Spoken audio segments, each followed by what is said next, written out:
মেয়েটা এখনো ফিরে এলো না কেন? তবে কি অপ্রকৃতিকে উদ্ধার করতে পারেনি? এই কে সৌমেন্দুকে একবার ডেকে দে। এই যে সৌমেন্দু, বাবা বলো, আমার মেয়েটার বড় সংবাদ পেলে? চিন্তা করবে না কাকাবাবু, বিধি আসছে। কি বললে? বিধি আসছে? কই, কোথায় নেব?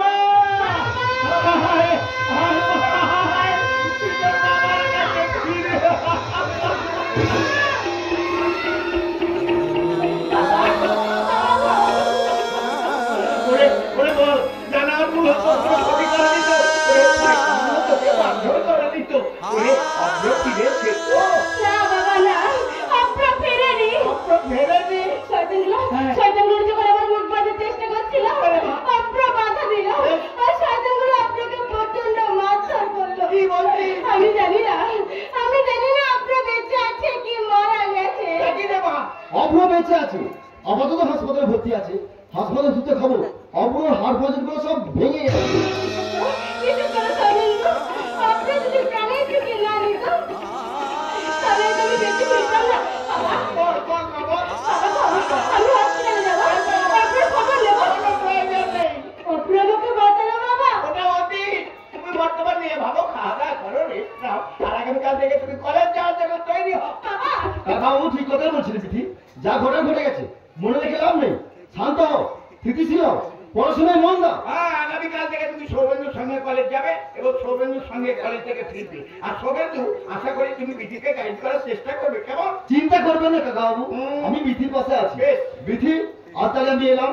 দাঁড়াও সৌমেন্দু, দাঁড়াও। কিছু বলবেন? হ্যাঁ, কিছু বলবো বলে তো পিছু ডাকলাম। বলুন। ওই গাছকে নিয়ে আমি খুব চিন্তায় আছি। কেন কাকাবাবু? অপ্র হাসপাতালে ভর্তি, ওদের সংসার তো তেমন সচ্ছল নয়, তাই বলছি গাছকে দেবে আবার টাকা পয়সা চেয়ে বসবে না তো। চাইলে দেবে, কারণ আমার জন্য তো আপনার অবস্থা। বিধি, আমি তো সৌমেন্দুর সঙ্গে সেটাই আলোচনা করছি। বলো তো বাবা সৌমেন্দু, আমি কি করব, মানে আমার কি করা উচিত? কাকাবাবু, বলো। টাকা যখন আপনার, সিদ্ধান্ত আপনার, আমার কিছুই বলার নেই। কাকাবাবু, আমি তাহলে আজ এলাম। বাবা বিধি, আসছি, বাই। বাবা, কি রে? আমি বলছি বাবা, তুমি গায়ত্রী মাসিমার পাশে দাঁড়াও, আপনাকে সুস্থ করে তোলো। এটাই তোমার কর্তব্য হওয়া উচিত বাবা, এটাই তোমার কর্তব্য হওয়া উচিত। বাচ্চা মেয়ে টাকা পয়সার মূল্য কতটুকু বোঝে? তাছাড়া আমি চাই না যে অপ্র সুস্থ হয়ে হাসপাতাল থেকে বাড়ি ফিরে আসো। কারণ কয়েকদিন হলো আমার কানে আসছে অপ্র নাকি বিধিকে ভালোবাসে। মেনে নেওয়া সম্ভব নয়, কারণ অপ্র হচ্ছে পোর ফ্যামিলির ছেলে, আর বিধি মুখার্জিয়ান কোম্পানির মালিক এই জগৎজ্যোতি মুখার্জির একমাত্র মেয়ে। মুখার্জি মশাই, এই যে মুখার্জি মশাই, আমার ছোট ছেলে অপ্র হাসপাতালে ভর্তি আছে। হাড় পাঁজর গুলো সব ভেঙে গুড়িয়ে গেছে। ডাক্তারবাবু বলেছে উপযুক্ত চিকিৎসা না হলে আমার ছেলে সুস্থ হয়ে উঠবে না। কিন্তু আমার বড় ছেলে আপনার কারখানায় কাজ করে, কত টাকা মাইনে পায় তা আপনি জানেন। এতগুলো টাকা জোগাড় করা আমার বড় ছেলের পক্ষে সম্ভব নয়। তাই আপনি যদি আমাকে কিছু সাহায্য করেন, আশা করি করবেন, যেহেতু আপনার মেয়ের জন্য আমার ছেলের আজ এই দুরবস্থা। বললাম গায়ত্রী দেবী, সবই বললাম, কিন্তু কয়েক মাস ধরে আমার কোম্পানির প্রোডাকশন হ্যাম্পার হচ্ছে, কোম্পানি ধার দেনায় ডুবে গেছে, তাই আপনি এখন আসতে পারেন। দয়া করুন মুখার্জি মশাই, দয়া করুন, আমি আপনার কাছে আঁচল পেতে দিচ্ছি। এই হতভাগিনী মায়ের মুখের দিকে আপনি একটু ফিরে তাকান। আমি আপনার পায়ে। কি বললাম শুনতে পেলেন না? কোম্পানি ধার দেনায় ডুবে গেছে, তাই এই মুহূর্তে আপনাকে ভিক্ষা কিংবা সাহায্য কোনোটাই করা আমার পক্ষে সম্ভব নয়। মুখার্জি মশাই, ঠিক তোমরা অকৃতজ্ঞ। আমার ছেলে জীবনে মেয়ে ত্যাগ করেছিল বলে আপনি আপনার মেয়েকে ফিরে পেলেন। কই, আপনি তো বাবা, আপনি তো নিজের জীবন বিপন্ন করে আপনি মেয়েকে বাঁচানোর চেষ্টা করেন। মুখার্জি মশাই, ঠিক যার কৃতজ্ঞতা বোধ করে আমি তাকে মানুষ মনে করি।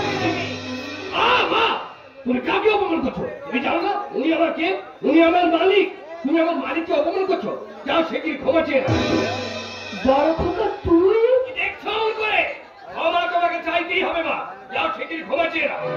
বাহ, বারে বড় খোকা, বাহ, তোর কাছে মায়ের চেয়ে মালিকের সম্মান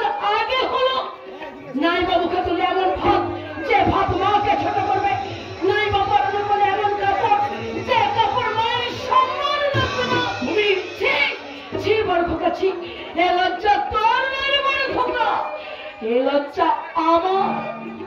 আমি সন্তান পেটে ধরেছি, কিন্তু আমি মানুষ করতে পারিনি রে বড় খোকা, আমি মানুষ করতে পারিনি। এত লজ্জা নিয়ে সহ্য করি, এত তুমি এক সংসারে থাকবে, কি হলো? কোনো কথা বলছে না? শোনো মেমনো, তোমার মধ্যে যদি লজ্জা ঘৃণা বলে কিছু থাকে, তাহলে এই মুহূর্তে তুমি হাঁড়ি ভাগ করে নেবে।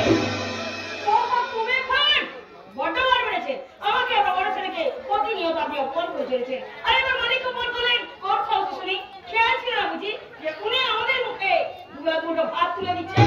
সরি বৌমা, sorry, I am very very sorry.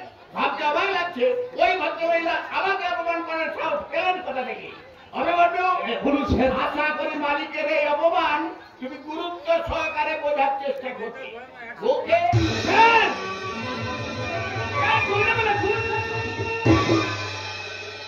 চলে গেলেন। চলো মা। ডাকবি না, ডাকবি না, কেন ডাকবি? কোন অধিকারে ডাকবি? তোর সঙ্গে আমার কিসের সম্পর্ক? যদি বলিস মা ছেলের সম্পর্ক, আমি যাকে পেটে ধরেছি সেই ছোট কুকা হাসপাতালে ভর্তি আছে। বাহ বাহ বাহ, ঠাকুর যা করেন ভালোর জন্যই করেন। অভিমন্যু, অভিমন্যু, তুমি কিন্তু আবার নিষ্কৃতি পেয়ে গেলে। ভাইকে সুস্থ করে তোলার জন্যই তোমাকে এখানে সেখানে ছুটি করি, টাকা পয়সা জোগাড় করতে হবে না। অভ্রজার ছেলে তিনি বুঝে নেবেন। ঠিক বলেছো শোভা, সত্যি আমি নিশ্চিত পেয়ে গেলাম। অব্রকে হাসপাতালে পৌঁছে দেওয়ার পর থেকে মাথার মধ্যে একটা দুশ্চিন্তার ঝড় হয়েছিল, আপাতত দুশ্চিন্তা মুক্ত হলাম। চলো শোভা, হাঁড়ি ভাগ করে নেব। হাড়ি ভাগ হবে, কিন্তু বাড়ি ভাগ হবে না। বাড়ি বিক্রি করে আমি ছোট কথাকে সুস্থ করতে আশা করি তোমরা বাড়ি থেকে বেরিয়ে যাবে।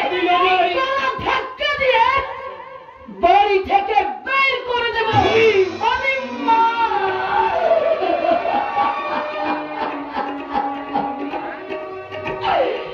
সন্তানকে সুস্থ করে আমি মায়ের কর্তব্য পালন করবই করব, করবই করব, করবই করব।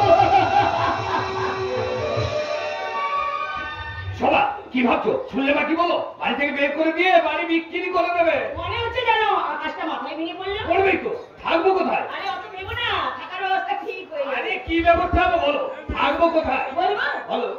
রাস্তা করাইয়ের বাংলো। শোভা, তুমি কেন ভাবো তুমি আমি আছি, আছি তো আমি, কেন ভাবো তুমি আমি আছি, আছি তো আমি, আমি তোমার প্রিয়া, তুমি আমার প্রিয়, আমি তোমার প্রিয়া, তুমি আমার প্রিয়। সায়রে মোড়া বাজো, সে তো আমি জানি। সায়রে মোড়া বাজো, সে তো আমি জানি। কেন ভাবো তুমি আমি আছি, আছি তুই আমি, কেন ভাবো তুমি আমি আছি, আছি তুই আমি।